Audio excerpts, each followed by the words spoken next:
Hey, Jason Starr here, and the title of this video is Why You Don't Need a Publisher. Now, if you check back to a video I did a couple of weeks ago called Why You Need a Publisher, you'll see that there are two schools of thought on this issue. There are definitely some compelling reasons to still publish traditionally, especially if it's a big book where you're getting a big advance and your publisher is going to make a big push to get your book into bookstores and get foreign rights and movie deals. So you could check back to that video to hear about the advantages of using a traditional publisher. This video is going to be about the big advantages of self-publishing. Now, my views on this come from 20 plus years of publishing, where I've published just about every book with traditional publishers, some big publishers like Random House, Penguin, smaller publishers. And recently I self-published a book of short fiction called OUTLAWED INK, which is for sale right now. So that was really my first experience purely self-publishing. My only real other self-publishing experience is I've been trying to, I have been reissuing many editions of my books in situations where I've been able to get the rights back from my publishers. And that's going to be my first point when I talk about the advantages of self-publishing. So, number one, there's a misconception about what happens when you get a traditional publisher. Many people will say, I sold my book to Random House, or I sold my book to Penguin, when in fact you're not selling your book. You're licensing the rights to your book for a certain amount of time, but it's usually with conditions. If it's a good contract, to me, that's even the most important clause in the contract. And actually, maybe I should do a video about this, about what clauses are important in book contract. But definitely, in my experience, the most important clause, the one you're actually going to use, is the reversion of rights. And that is usually based on a threshold that the publisher has to meet, whether it's it's usually a number of books that they have to sell within a certain time period. It used to be just physical books, but now good contracts specify like how many units or how many ebooks have to sell also within that period. So it's usually within a 6-month period. If they don't, royalty period, if they don't reach a certain threshold, let's say sell 1,000, I'm just picking a random number, but sell 1,000 units in a 6-month period. If they don't hit that threshold, then the rights revert to you. Not automatically, you have to request it in writing. So this is a situation, again, this is with my own experience, 20 years, that I've been in many times, where you want to get the rights back to your book, because a year, maybe like a couple of years after your book is published, in many cases, your publisher isn't doing anything to increase sales of your backlist titles. They're spending their marketing energy on your new book, but the books that are 2, 3, 4, sometimes 10 years old, let's say, aren't getting much attention. And it's basically just the ebook that's for sale, or if the book is still in print, a traditional bookstore can potentially order the book. So those are the only ways you're going to get sales. And it occurs to just about every writer in that situation that, wow, I'd be better off on my own, because I could totally control the ebook rights to that book, and the print, and you can make your own print editions as well, which I've done with many of my titles now. And you have total control. You could actually market those books. And in my experience, universally, I've made more money even than Random House did on my backlist of books like Twisted City, Tough Luck, Hard Feelings, that I've put out in ebook editions recently, paperback editions, and I'm just starting with the first audiobook that I've produced on my own of Hard Feelings will be out soon. So I'm doing that a lot on my own for the backlist books, and every writer gets in that situation. So you have to ask yourself, when you're making this decision about whether to go publish traditionally or self-publish, you have to ask yourself, like, well, if I'm going to get into that situation in 2 years where I want the rights back to this title, what are the pros of using the publisher in that situation? To me, the biggest pro is the advance. If you're going to get a sizable advance from a traditional publisher, meaning they're going to spend a lot of internal resources on your publicity and your marketing, that's a really good reason to use a publisher. But in most cases, I mean, you could just look, if you read Publishers Weekly, the facts are there. In 95% of the cases or more, you're not going to have a sizable advance. You're going to be in a situation where you want the rights back.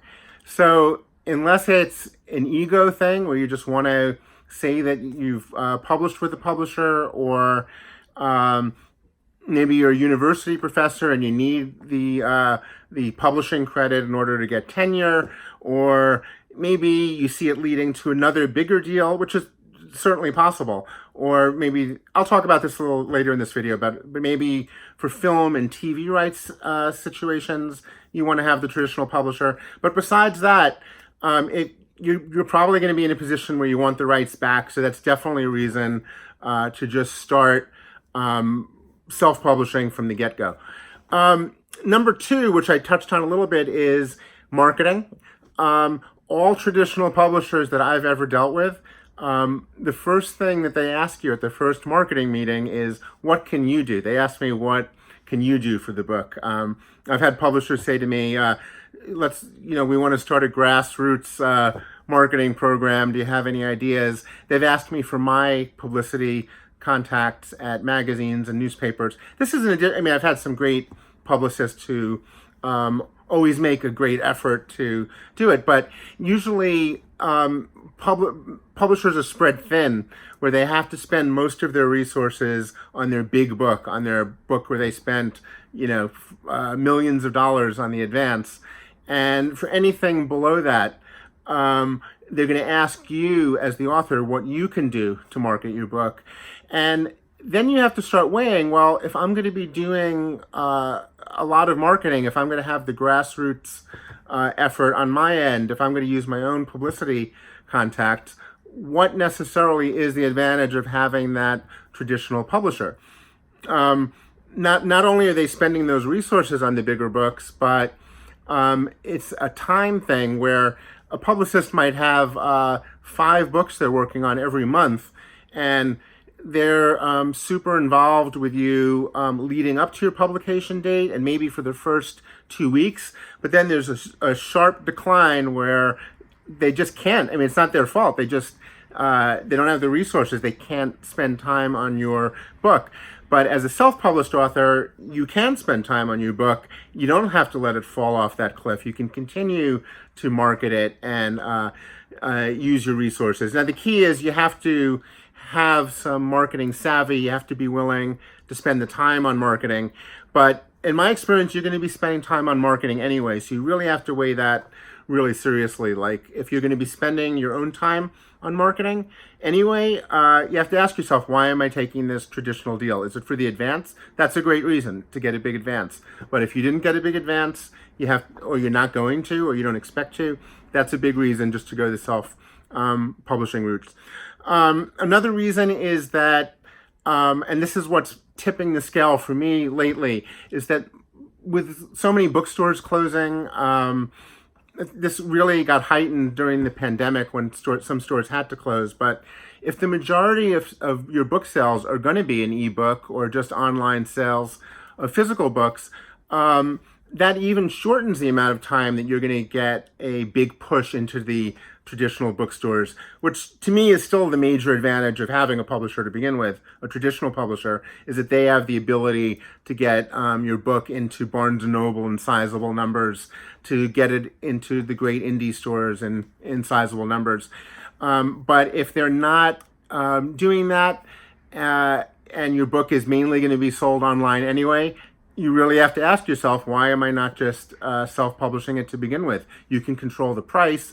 That way, you could publish with KDP. You could publish across all ebook platforms. So you have to ask yourself, like, why am I making that choice with a traditional publisher if they're not going to be, they're not going to have the ability to just get the books into stores and spend that energy on that. I just want to touch on the other reasons, which are that lean people toward traditional publishers, which are, and I talk about in that other video, which you should definitely check out. But film rights and foreign rights. There's no doubt that a traditionally published book feels vetted to Hollywood, to foreign publishers. They feel like if Random House, for example, is behind the book, then it must be good, and you're definitely more likely to get a bigger movie deal, to get that attention where multiple parties want the book. Same thing for foreign rights. They want to know that the book sold, to a traditional publisher in order in the United States, if you're an American author, to or I would just say in your home country. They want to know that the book sold in your home country before they buy foreign rights to other languages. So that's an advantage for traditional publishing. But I would just, as a counter argument for self-publishing, I'd say, well, first of all, most books are not necessarily going to sell foreign rights. So you have to ask yourself, is the book that you're writing really marketable for foreign rights? Like, for example, memoirs in general don't do as well, but mystery novels do well in Europe and in other countries. So you have to ask yourself, am I going to get the majority of sales in my home country anyway? And if that's true, then you should consider self-publishing. You also don't, you still have the ability to sell your book in other languages. You're not as a self-published author. It's just a little more complicated, I think, to do marketing in other languages and to really market your book effectively in other languages. So you really, you have to, if you're self-publishing, you have to assume that you're going to get the majority of sales in your home country. For film rights, here's another thing. It's true that as I was just saying, that Hollywood feels as if the book is vetted if it was endorsed and published by a major publisher. But on the other hand, again, this is 20 years of experience. I've had many books optioned in development. I've written screenplays, gotten hired to write screenplays. I'm telling you, 98% of the time, those offers came to me because of the book generating its own buzz. So if you do a good job with your marketing, you get some great blurbs for the book on your own. You get it covered in some major publications, even if it's some of the trade publications like Kirkus, Publishers Weekly, Booklist, but also local newspapers. And you just get, and you're able, again, this is the marketing ability that you need to self-publish, because you can't self-publish if you're not going to if you don't have a strategy for how you're going to do marketing. But my point is that you're going to be doing that marketing anyway, and as a self-published author, you're in total control of it. And assuming you do get some buzz, you're going to get those Hollywood offers coming to you anyway at some point.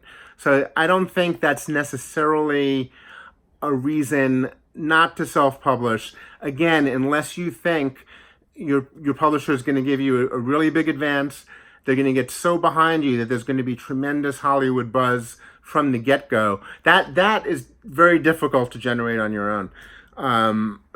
It's hard to compete with the marketing muscle that Random House, for example, could potentially give your book. If you get that A-list treatment, there's no doubt, this is why I say in the other video, there's no doubt you should traditionally publish. The fact is, most people don't. Bluntly, the fact is you probably won't.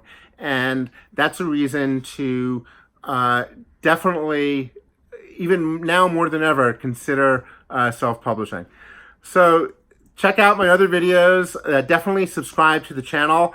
Like the video and share on social media. And if you have any ideas, any topics you want me to discuss in future videos, just leave a comment below and I'll get to it as soon as I can. Thank you.